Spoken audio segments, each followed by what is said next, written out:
Kusir kuda itu sopir. Tetapi kenapa sopirnya yang dipuja? Kenapa bukan Drupima atau Bima atau Arjuna yang dipuja sebagai awatara, sebagai Tuhan? Seorang Arjuna yang hebat, kenapa tidak dipuja? Kenapa seorang kusir kuda dalam kehidupan nyata ada sopir kita rendahkan dari sopir, kita hinakan sopir, padahal sopir itu mulia karena dia menuntun kebenaran, bukan karena kekuatannya, bukan karena kehebatannya, tapi karena tuntunan kebenaran. Begitupun Sang Buddha Gautama, siapa dia? Dia seorang pejalan kaki, bukan raja Cina, bukan pengusaha terkaya di Cina. Tapi kenapa dia yang dipuja? Kenapa bukan raja Cina? Kenapa bukan pengusaha terkaya di Cina? Ketika orang yang mengajarkan kebaikan, disitulah dia dipuja sebagai Tuhannya, Sang Buddha Gautama di tanah Cina. Artinya Tuhan berkata, bukan karena jabatan kedudukan kau dipuja, tetapi karena perbuatan mulia yang sering kau lakukan, disitulah yang akan dipuja. Bagaimana Nabi Muhammad? Siapa dia? Orang yang dulu dibenci, tidak disukai, dicaci, dibully, dikejar, masuk ke dalam gua, mendapatkan anugerah, mendapatkan wahyu. Disitulah bertemu dengan Allah dan sinar suci itu. Begitu Tuhan memberikan saya kekuatan untuk saya menjadi kuat di dalam bencana. Bukan karena dihukum saya, karena Tuhan memberikan anugerah untuk mengetahui tentang kehidupan. Saya tanya lagi Tuhan, kenapa kau pilih saya untuk kau sampaikan segalanya dan semuanya?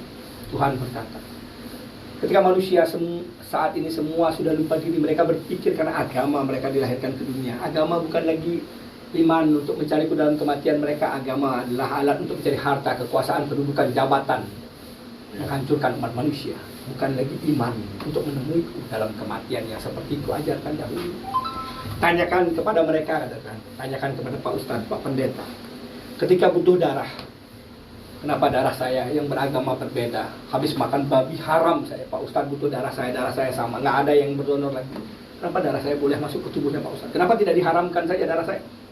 Saya yang berdonor sama Pak Ustadz, berbeda agama, saya habis makan haram, mohon maaf saya bilang gitu, darah saya diam di tubuhnya Pak Ustadz, kenapa boleh? Kenapa tidak dilarang saya? Darah saya habis kontaminasi babi, habis berbuat kejahatan, saya penjahat, kenapa boleh darah saya diam di tubuhnya Pak Ustadz? Iya. Karena Tuhan berkata, aku menciptakan manusia di seluruh dunia, tidak ada yang kubedakan, itulah Tuhan menciptakan pada saya. Jadi di situ saya dapat anugerah yang luar biasa. Sampai saya tanya, Tuhan, adakah Engkau dalam diriku? Tanya, adakah Tuhan dalam diri kita? Sebelum di mana tak Tuhan? Gue pernah dengar pertanyaan itu, di mana Tuhan di dalam diri kita? Ada yang bilang mengalir di darah. Di mana tak Tuhan? Menurut lu di mana? Ada nggak dalam diri lu? Ada lah. Ada. Di mana tak ya? Tapi lu nggak bisa. Gue pernah dengar gitu. Di perbuatan kita harus itu. Hah? Nah kalau menurut lo? Gue tanya Tuhan saya. Kalau ada ustadz gue tanyain, kiai gue tanyain, ada orang pendeta gue tanya, di hati ada Tuhan. Orang agama Hindu bilang roh atau atma itu adalah Tuhan. Gue tanya Tuhan langsung. Tuhan berkata, tidak ada. Aku tidak ada bersamamu. Ketika aku bersamamu, takkan kubiarkan kau berbohong, menyakiti orang, membunuh orang, berkata-kata kasar, berbuat kejahatan, karena aku bersamamu dalam bentuk apapun. Aku menciptakanmu, iya. Sama seperti ibumu melahirkanmu dari segumpal darah, lahir engkau dari rahim ibumu. Apakah ibumu ikut kemanapun kau pergi? Kan tidak. Dia melahirkanmu, aku yang menciptakanmu. Engkau akan mencariku dalam doa ketulusanmu, disitulah aku akan hadir kepadamu. Aku tahu apa yang kau lakukan, apa yang kau perbuat, aku tahu.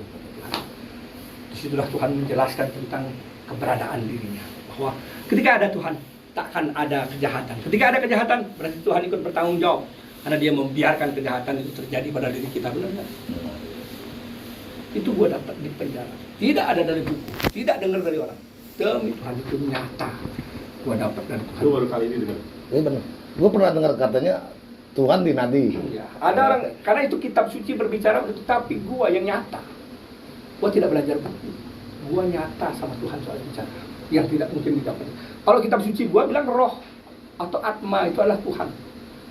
Kalau kitab suci gue, tapi setelah gue bicara sama Tuhan, tidak, dia hanya menciptakan. Kalau dia ada sama kita, nggak mungkin ada kejahatan, nggak mungkin ada menyakiti orang, berbohong, karena Tuhan membiarkan itu terjadi. Sama kayak lu punya anak buah, gue punya anak buah, kan nggak mungkin gue suruh jahat, karena kita yang bertanggung jawab dong. Lu jangan begini, ketika kita nggak, ini kan kita ikut kena. Tuhan tidak ada sama kita. Justru Tuhan memberikan pencerahan yang kepada gua tentang segala macam kehidupan. Jadi gua merasa bersyukur. Ada anugerah, ada berkah. Yang orang bilang penjara tempat hina. Bagi gua penjara adalah tempat mulia. Karena tempat gua mencari Tuhan dengan ketulusan dan doa. yang gua lakukan di dalam penjara. Gua dapat pelajaran dan tuntunan di dalam penjara. Penjara kedua yang luar biasa. Penjara pertama, gua sudah dapat dua tuntunan dari Tuhan, teman lama. Gua bertanya, Tuhan menjawab bisa seminggu, 2 minggu. Gua bertanya lama, Tuhan jawab. Adalah satu pelajaran gua, pencerahan Tuhan yang gua pakai ketika gua penjara pertama. Gua ketemu teroris. Ini gua cerita nggak pernah dibohong ya. Kalau gua bohong disalahin sama Tuhan, karena Tuhan tahu apa yang gua ucapkan hari ini. Tuhan menyaksikan apa yang ada hari ini. Gua ketemu teroris di penjara, 2 orang di kerobokan. Gua panggil ke blok gua, nggak berani, ditakut. Panggil sama anak gua masih di organisasi, masih sekjen. Panggil, akhirnya masuk.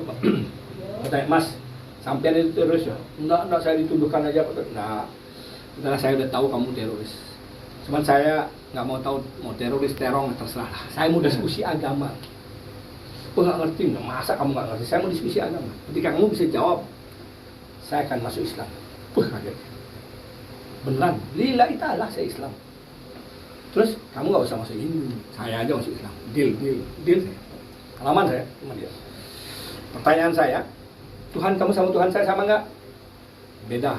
Oke, saya kunci. Allah sama Yesus yang dua beda. Ini saya kunci ya. Pertanyaan saya kedua, kamu akan saya ajak ke rumah sakit bersalin. 5 agama ibu yang melahirkan anak. Saya tukar bayi itu. Yang mana bayi Islam, apa cirinya? Apa ciri bayi Islam? Bingung dia berdua. Belum bisa. Oh kok belum bisa? Belum bisa Pak Jero. Masa nggak bisa nih begitu? Belum bisa. Masa nggak bisa? Mana nggak tahu? Tuhan kamu sama Tuhan saya sama kan beda. Masa nggak bisa tahu mana bayi Islam? Dia ngomong gitu. Saya tanya terus. Pin HP mau nggak sama? Nggak mau. Pin HP kamu sama pin HP saya. Pin ATM? Nggak mau. Kita manusia yang nggak sempurna, nggak mau sama. Tuhan kita maha sempurna. Kenapa ciptakan sama? Kenapa ciptakan kita sama? Harusnya kalau Tuhan kita berbeda, dia baru ciptakan kelahiran, mohon maaf saya bilang saudara saya yang Islam, langsung sunatan. Oh ini Islam. Kelihatan, karena ciptaannya udah langsung bedain. Gua yang Hindu pakai belalai kayak Ganesha. Oh ini Hindu. Langsung diciptain Tuhan kita.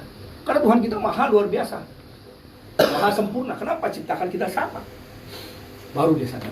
Sama kayak ormas. Saya dulu di ormas. Tuhannya mungkin ketua ormas saya. Saya nabinya, Nabi Ismail atau Dewa Ismail. Terus ratusan tahun, ribuan tahun, saya udah cara sembahyang begini. Keturunan saya, taunya ini ormas. Taunya ini agama. Karena saya bilang ini agama. Tuhannya ini. Lahir organisasi lain di tanah Bali. Kita dulu saling bunuh. Gara-gara simbol saja. Kita saling bunuh, padahal kita saudara. Agama Hindu sama. Tapi gara-gara simbol ormas kita berbeda, kita bunuh-bunuhan. Kita saling benci, dia mau posting apa, kita saling caci, saling maki. Apa bedanya sama agama? Saya tanya. Apa bedanya sama agama? Tuhannya dia, ketua umumnya ini menjadi Tuhan, ketua umumnya ini jadi Tuhan. Ketika itu gua saling bunuh. Dan kejar baru dia sadar. Baru dia sadar, artinya kita saudara. Iya, kita saudara. Karena kitab suci kita, ajaran kita membuat kita berbeda. Ada orang yang diberikan wahyu, mempunyai dia banyak orang, akhirnya dia membuat suatu keyakinan. Keyakinan inilah menjadi agamanya. Sehingga disitulah kita mempunyai perbedaan. Ketika kitab suci kita berbeda, agama kita berbeda, kita sudah merasa berbeda, kita nggak sama nih, nggak saudara nih. Ini Islam, ini Kristen, ini Hindu, nggak saudara. Kita merasa nggak saudara. Padahal Tuhan katakan ini satu, sama. Di situ dia baru sadar, kita saudara. Ya kalau kamu belajar kitab sucimu nggak akan ada bahasa ini. Karena saya dapat dari alam. Akhirnya dia rajin dah minum kopi, pagi ke tempat gua ngobrol di room. Gua anggap berarti saudara. Dan di situ pelajaran yang gua dapetin dari alam, dari Tuhan yang menuntun di dalam penjara. Sehingga ini juga yang gua kadang-kadang pakai untuk merasa persaudaraan. Tidak membedakan. Karena Tuhan, gua tanya lagi Tuhan ada berapakah dirimu? Saya tanya. Jawaban Tuhan, aku ada satu. Sama seperti dirimu. Kenapa sama seperti saya? Kamu berapa punya nama? Tanya. Saya kalau di pura dipanggil Jerobimen. Kalau saya di ormas dipanggil Ketut Ismail. Kalau saya di politik dipanggil Pak Kris. Kalau saya di rumah panggil Ketut. 5 nama saya nggak ada sama. Ketut Jerobimen, oh lain orangnya. Kalau nggak ketemu wajah saya, oh lain orang. Pak Jerobimen, Ketut Ismail lain. Saya di pura saya ngajarkan kebaikan. Oh begini harus sembahyang. Ketika saya di ormas, Ketut Ismail, oh perang kamu harus begini bunuhnya, begini. Ketika politik begini, strategi politik. Kan padahal orangnya satu. Benar nggak? Kalau orang nggak tahu siapa Jerobimen beda, Ketut Ismail beda, Pak Kris beda, ini padahal satu saya. Tapi di tempat yang berbeda saya mengajarkan berbeda-beda. Tergantung di mana saya berada, dengan nama siapa saya disebut. Begitu Tuhan memberikan pencerahan dan penjelasan kepada saya tentang kehidupan. Jadi saya dapat anugerah yang luar biasa. Sampai ini juga membuat saya menjadi yakin. Karena Tuhan bilang, saya tanya Tuhan, apakah hidup saya seperti wayang dan dalang, seperti Engkau yang mengatur?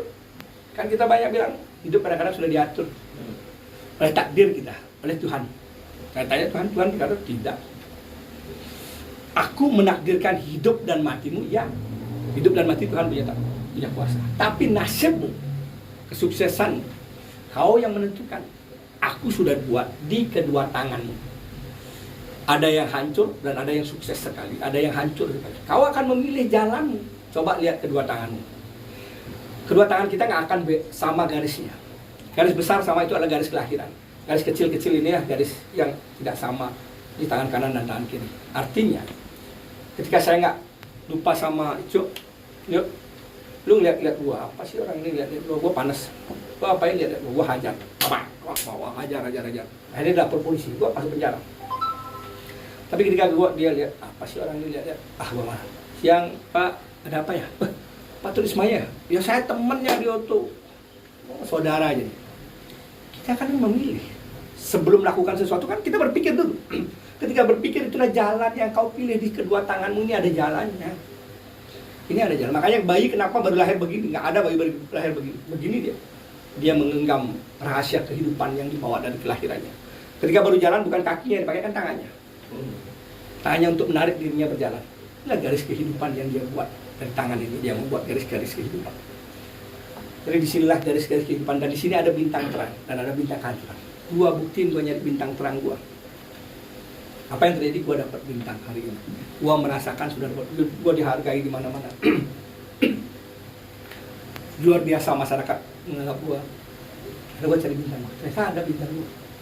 Gua nyarinya dengan cara gimana? Satu, gua berdoa agar dituntun oleh Tuhan jalan yang terang. Kedua, saya berbuat baik agar selalu dijauhkan dari hal-hal yang negatif, yang buruk. Tuhan akan menuntun ketika kita melakukan itu. Tapi ketika kita tidak melakukan itu, kegelapan kita akan tuh. Sukses kamu sementara, tetapi habis itu kamu akan masuk penjara dan aku tenggelam yang tidak terlihat. Begitupun koruptor, boy jaya saat itu habis akhirnya uangnya, masuk penjara, gelap. Dia buat penjara. Inilah yang membuat saya semakin kuat dan saya meyakini ada tangan-tangan Tuhan di dalam setiap kehidupan saya yang menuntun saya karena saya mencari beliau dengan doa saya. Begitupun ketika saya berdoa, kenapa saya berdoa lebih? Kenapa saya bisa dekat sama Tuhan? Karena saya ingin lebih. Tuhan yang dekat kenapa? Orang Hindu berdoa sekali sehari, berjapa 108 zikir, gua ratusan kali berzikir. Dan gua berdoa berulang-ulang kali. Sama ketika gua sama lu sering komunikasi, kan kita dekat. Coba kalau jarang komunikasi setahun sekali, gua nggak dekat. Begitupun kepada Tuhan. Ketika kita ingin dekat sama Tuhan, teruslah sapa Tuhan, teruslah cari Tuhan. Ngobrollah sama Tuhan. Di situ dia akan hadir. Ketika sama dalam kehidupan nyata, kita bekerja di perusahaan, gaji di perusahaan 5 juta, kerjanya dari jam 9 pagi sampai jam 5 sore.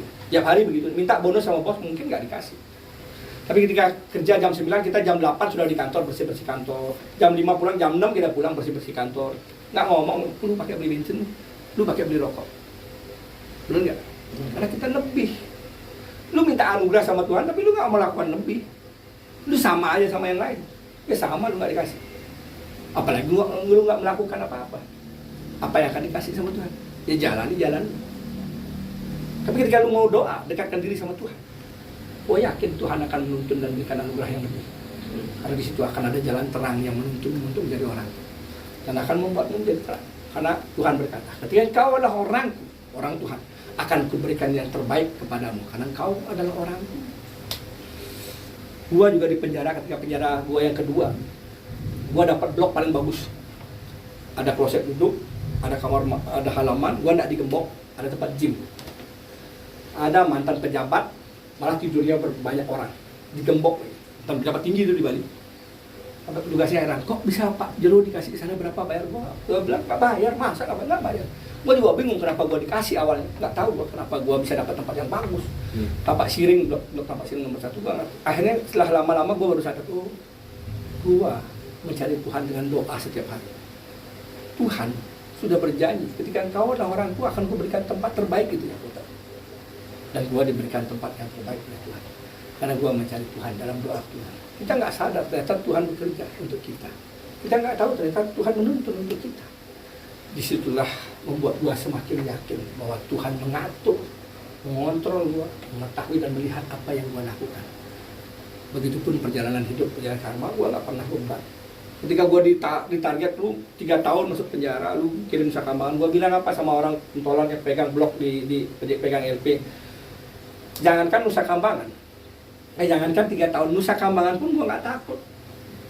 Gua cuma hanya bilang dalam doa, Tuhan saya ingin hukuman itu dari tangan-Mu, tidak mau dari tangan manusia. Engkau yang menghukum saya Tuhan. Saya tidak mau dari tangan manusia lahir itu hukuman, tapi dari tangan-Mu. Apapun itu hukumannya akan saya terima Tuhan. Ketika hukuman 3 tahun, 4 tahun dibawa Nusa Kambangan pun saya terima.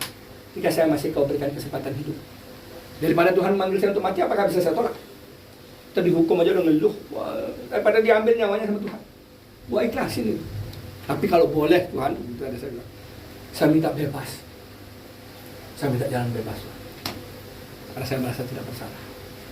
Apa yang terjadi, gua bebas. Ketok Palu, lagi 5 harinya gua bebas. Tuhan bersama gua. Jadi ketika yang gua lawan pejabat tinggi, orang berduit, orang hebat, ada tangan Tuhan yang tidak bisa dikalahkan oleh siapapun. Yakini bahwa tangan Tuhan lebih hebat dan lebih mulia, lebih kuat dibandingkan siapapun di alam semesta ini. Manusia tidak ada gunanya ketika kita selalu bersama Tuhan. Kita dizolimi, gua nggak takut. Ketok Palu gua bebas seminggunya, ketok Palu gua bebas.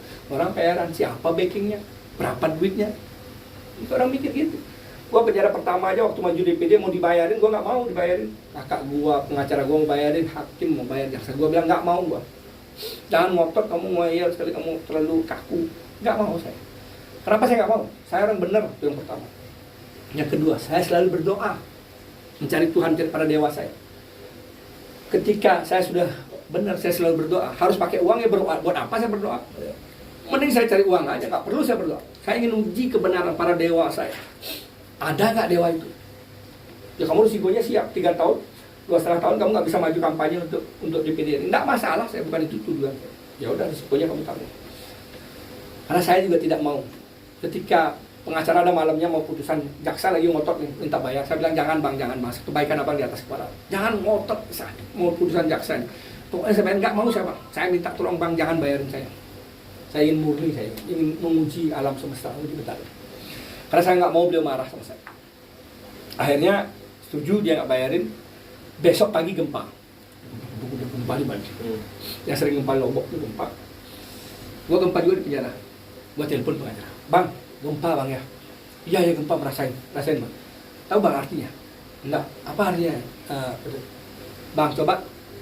Tadi itu saya bilang, ya saya terima bayarin dan saya jaksa dan hakim untuk meringankan hukuman saya. Tuhan mungkin marah saat itu. Karena kita nggak percaya Tuhan. Tidak takut sama Tuhan, takut sama manusia. Gempa itu dikerasin, ditimbun saya mati. Roboh di bawah saya. Saya mati, keluarga saya mungkin mati. Karena tidak ada lagi orang yang bicara kebenaran dan berani menjunjung kebenaran itu. Takut karena hukuman manusia. Tidak takut sama Tuhan. Tuhan kita abaikan, kebenaran kita takut. Kebenaran kita takut karena hukumannya besar, kita akhirnya harus bayar, padahal kita benar. Carilah Tuhan untuk membuktikan kebenaran Tuhan itu ada. Agar Tuhan itu tidak murka, ada saya Tuhan yang masih selalu berjuang atas nama kebenaran Tuhan. Ada saya yang masih berbuat Tuhan. Jangan kau kirim bencana, jangan kau kirim musibah, masalah. Karena saya masih percaya dan yakin kepada engkau untuk menjalankan kebaikan di alam semesta. Itulah janji gua waktu itu.